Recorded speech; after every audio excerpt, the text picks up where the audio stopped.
Five Nights at Freddy's, or FNAF, as it's been accurately titled, because who wants to say that really long name, is getting a full-length feature film coming on October 21st, streaming on Peacock, and being released in movie theaters at the same time. It just got a full trailer recently, and guys, I am so excited for this movie. It just looks so awesome. Five Nights at Freddy's is one of the most popular video games ever. It's certainly right now in pop culture dominating in the video game, horror, indie game realm. And me, as someone who's a nerd, I was bullied in school. And there's just so much to sink your teeth into with these games. No pun intended. And what I kind of like to do on this channel, what you guys see me do before, is we kind of like to find the deeper meanings. What's like the moral value? Maybe get a little philosophical. We're always psychotic. Today we're going to look at the little deeper meanings and hidden messages that you probably don't realize. Let's look at the moral value of Five Nights at Freddy's. Because there's a lot of really cool messages and themes in here as it relates to the story of the video games. Five Nights at Freddy's, there's 4 games, then there's Sister Location, then there's Security Breach, or Help Wanted, or the VR game, all the other ones. I just love this franchise so much. It's really awesome. Like, it's such a brilliant idea. When I say Five Nights at Freddy's, all of you instantly know what I'm talking about. It is such a recognizable brand, and I think rightfully so. This is just such a genius idea. The creator, Scott, he is just an absolute genius. This idea of animatronics coming to life, being haunted by the ghosts of dead children, and jump scaring you as you're trying to keep the lights on and you're just an average security guard just trying to survive the night or 5 nights at Freddy Fazbear's Pizzeria. So now the movie is coming out. This movie's been in production since 2015. The creator has been throwing out scripts and directors for almost 10 years to get this thing made. I'm happy that he found the story that he liked, and it seems that he's pleased with the final product when it comes out on October 21st, and I cannot wait for this movie to come out. So the movie seems to not be a direct adaptation of the story from the games, but we're going to get more lore, more details, more things to unpack and discover. Let's start off with the character of William Afton, who's going to be played by Matthew Lillard, aka Shaggy from the live-action Scooby-Doo movies about 20 years ago. I think that's an awesome casting choice. He's super cool and super fun, so I'm very excited to see him as our purple guy. We have our main character, Michael, who is the security guard who is going to be working the overnight shift at the Freddy Fazbear's Pizzeria. We have Vanessa, who's a character from the latest Five Nights at Freddy's game, Security Breach. She's also making an appearance in this movie. And Michael's little sister, Abby, who's going to be a very important part of the movie. Hi, this is Mike. I was just calling to see if that job that you offered was still available. Yeah. William Afton is such an interesting character because in the games, now I don't know the full story, okay? There's a lot to unpack. I haven't even read the novels or the books or all the extended lore. I just know the basic premise of the video games, okay?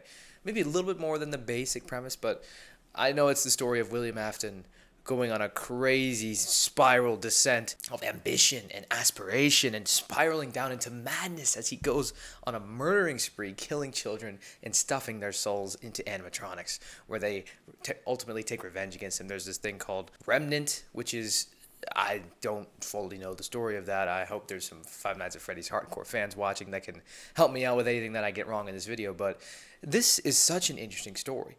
And through the games, being an outsider, we don't get the full story, but we can piece it together through all the little clues and details that are left all over the games. William Afton is really our main character here. He's the one who sets everything in motion. His partner, Henry, is also a big part of the story, their friendship, and ultimately their breaking apart.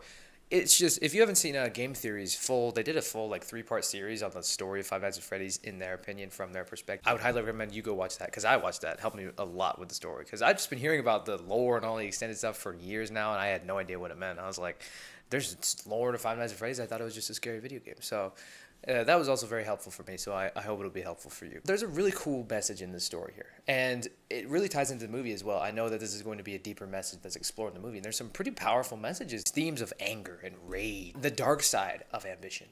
And William Afton is such an interesting character because he has these aspirations. He wants to make kids happy. He has his own kids. He has his own family.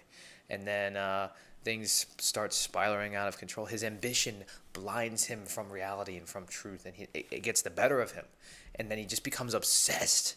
He becomes addicted, and he just spirals out of control to be once a great man who was very creative and very inventive, and he spirals into a mass serial killer, a murderer of children, the very thing that when he started his entertainment business with Freddy Fazbear's Pizzeria, he wanted to make children happy.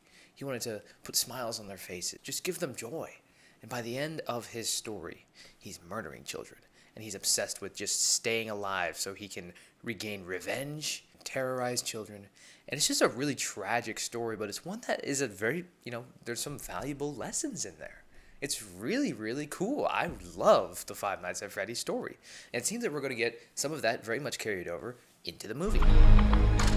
All you have to do is keep your eyes on the monitor. Welcome to Freddy Fazbear's, where fantasy and fun come to life. Okay. So, William Afton, we've established him, and if you haven't known the story, you can probably do a quick Wikipedia search or whatever on the story of William Afton and what happens in the games, how it all transpires, and that kind of thing. But we also, Michael, who is our new character, our point of view character in the movie, for how we get introduced to all of this stuff in this world of Five Nights at Freddy. He's our point of view character as we go through and discover all of this. And his story also relates to rage and anger and revenge. How is that? How do we know that? The movie hasn't even come out yet. It doesn't come out for months. Well, I'll tell you, because in the trailer, we can see this clip of Mike. He's a security guard at a mall. That's where he's... It seems like maybe he's a mall cop or, some kind of supervisor at a mall before he's hired to work at the Fazbear Pizzeria. And we can see... We saw this from a set video on set of someone who filmed it. There's a scene where he starts beating this guy in a fountain at the mall, beating him relentlessly. So he gets fired from that job because of this incident that happens, and that's what leads him to be hired by William Afton at Freddy Fazbear's Pizzeria, which it seems that Afton had already offered him the job before, and maybe he denied it. But then after he gets fired from the mall, then that's when he accepts the job. So maybe Afton orchestrated this event or something. He had something to do with it, but... very clearly we can see already a little glimpse of these themes of rage and anger and how to deal with that. Because Michael, in this incident in the movie, whatever transpires, whatever happens, we don't know the details at all. What we do know is that he lets his rage get the better of him because he beats whoever this person is to a pulp in a fountain in a public mall with people watching. Maybe his sister, Abby, is even watching, who we know he cares dearly about because we can see that from the trailer. He just wants to support his sister, Abby. Maybe they are living alone by themselves, and he's just trying to make do by being a security guard because he wants to protect and watch over people. But those aspirations maybe fall a little short in this mall incident because instead of protecting whoever this person is, he ends up harming them. That's what leads him to get the job at Freddy Fazbear's Pizzeria. So already with the story of Michael, we're dealing with these themes of rage and anger and revenge. How does Michael deal with these emotions? He obviously feels very angry towards whoever this individual is that he was so compelled to physically attack. How is he going to deal with his emotions towards that? There are ghost children possessing giant robots. Thanks for the heads up. Technically, they're animatronics. So we have William Afton, a man who is consumed by his own greed and revenge and rage, to where he becomes murderous in intent. In the movie, we have Michael, who is consumed by his own rage in this own incident, which leads him to get the job at Fazbear's Pizzeria. But we also have the dead children in the animatronics. The very thing that is keeping these kids' souls alive, the thing that is continuing their existence on this planet in these animatronics, is their revenge that they want to get on William Afton. I believe that's how the story goes. And again, if I'm wrong about something in this video, please let me know down below in the comments if you know the lore better than I do. But as to my understanding, they're still alive because they're not done yet with William Afton. They're still coming after him. And the hard-boiled rage and anger and revenge and resentment that is boiling within these children's souls is the very thing that keeps their souls tied to these animatronics. This thing called Remnant, I believe, is the source of all of these souls being put into these animatronics. And it's just this savage, primal energy that's just keeping their souls in these animatronics because they're not done with William Afton yet. They don't have the last word. They're going to get their revenge on him. I believe that is what the story is. I may be wrong again, but to my understanding, that's what happened. Same with William Afton. At one point, he uses the Springtrap Bonnie costume to lure children into the places where he kills them in the animatronics to get more Remnant to stay alive or something. I forget what he's trying to do with the Remnant, but he eventually gets locked in this Springtrap outfit with all the mechanics inside the animatronic costume. He gets locked in it and he can't move. And he sits there for a long time, I believe, just fueled by his own rage and anger. That's the very thing that keeps him alive. And then, he somehow reincarnates or gets back to life somehow. All of it through his negative emotions of anger. Always very much explored in the Five Nights at Freddy's universe and the franchise is these themes of rage and anger. And maybe something that'll be explored in the movie is how do we overcome these emotions? What do we do with them? When someone wrongs us or when someone does something against us and we have these just negative feelings toward a person or towards a situation, how do we deal with that? Is it through murder, like William Afton does? Is it through violence, like Michael? Or is it through seeking revenge on that person, like the children who are inhabiting these animatronic bodies? Obviously, all three of those answers is no. We got to find a way to deal with our emotions. Talk to someone, talk that rationally and intellectually. It's really, really a cool subject to tackle. And again, such a brilliant and creative and fun way to explore it because it's so memorable. In the story of this horror genre with animatronics who are on a murder spree, and you're just a security guard trying to survive 5 nights at Freddy Fazbear's Pizzeria while you're encountering these fantastical elements, but all dealing with this very real subject, and it sticks in your mind. It's a very memorable way to tackle these hard topics, and I just love it so much. There's so many deeper meanings and themes in the Five Nights at Freddy's video games, and they just put a smile on my face because the fact that someone came up with this and was creative enough to, come up with a story like this and just leave it through little clues throughout the Five Nights at Freddy's game that hardcore nerds and people who just have way too much time on their hands get to piece together and try to figure out. It's just awesome. I love stuff like this. This is some of my favorite stuff in the world. Five Nights at Freddy's is famous for a reason, and it shows, man. Like, these video games are so popular and they're so great.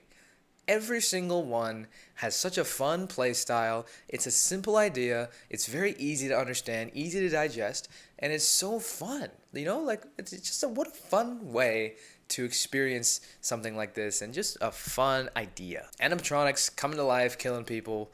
You're just a security guard trying to survive the night. That's the surface. And as you guys should probably know here on this channel, we don't take things at surface level. We gotta dive deeper. We're gonna look at all the little details. And once you dive deeper into the Five Nights at Freddy's story, the story of William Afton, the story of the Afton family and household, and all of the subsequent children and families involved in the story, you find that there's a lot of cool topics tackled in here. It's really brilliant. It really is. It's genius. It's so awesome. I can't express enough how much I love the Five Nights at Freddy's story, the Five Nights at Freddy's lore, the Five Nights at Freddy's video games. They're all exceptional. And the movie looks to be no different. I'm so hyped. I'm so excited for the movie. It's going to blow our minds. And it's going to spawn a very successful franchise. For whatever reason, the studio Blumhouse, I don't know what their decision was or what their line of thinking was. They decided to have it released on streaming and in theaters at the same time. Which always, dampens the theater experience a little bit because then a lot of people are like, well, I'll just watch it from home because why do I care? I still believe that this movie is going to make tons of money. Because it's going to be amazing. I could be wrong. I could be totally wrong.